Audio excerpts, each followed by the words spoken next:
Citizens in a democracy have a legitimate interest in knowing how their government uses their money, what rules agencies have made in their name, and whether bureaucratic decisions have been fair and consistent. Those interests have produced a whole array of accountability mechanisms, and the accumulation of those mechanisms is the story of this section. The major accountability tools include sunshine laws requiring public meetings and publication of proposed rules in the Federal Register, freedom of information laws giving citizens access to government documents, Inspector General offices charged with investigating waste and fraud, the Administrative Procedure Act, requiring agencies to follow notice and comment rulemaking, and the constitutional guarantee of due process before the government deprives anyone of life, liberty, or property. Each of these, taken individually, is reasonable, but their aggregate effect is what's popularly known as red tape. The term itself has a charming origin. It traces to the 16th century when Henry VIII's petitions to Pope Clement VII for an annulment of his marriage to Catherine of Aragon were sent bound in red ribbons per clerical custom, generating a mountain of formal documentation.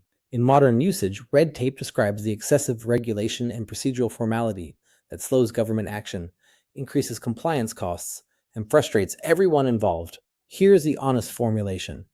The challenge isn't that any particular accountability requirement is unreasonable in isolation, it's that the aggregate effect, multiple layers of review, extensive documentation, parallel inspection processes, can create bureaucratic paralysis that defeats the purposes the rules were designed to serve. Governments perpetually face a tension between getting things done efficiently and ensuring that what they do is done fairly, transparently, and in accordance with law. There's no clean resolution. It's a permanent design problem.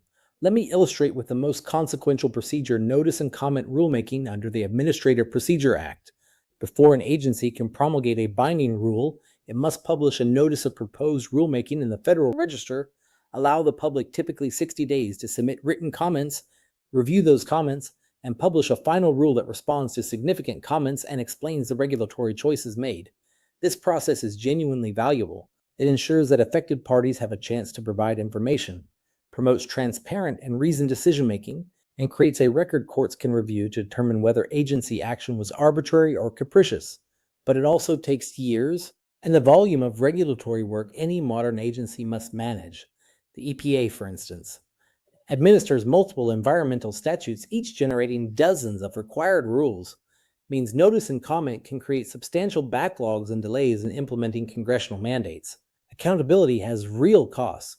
The question is whether they're worth paying, and the honest answer is usually yes, but not always.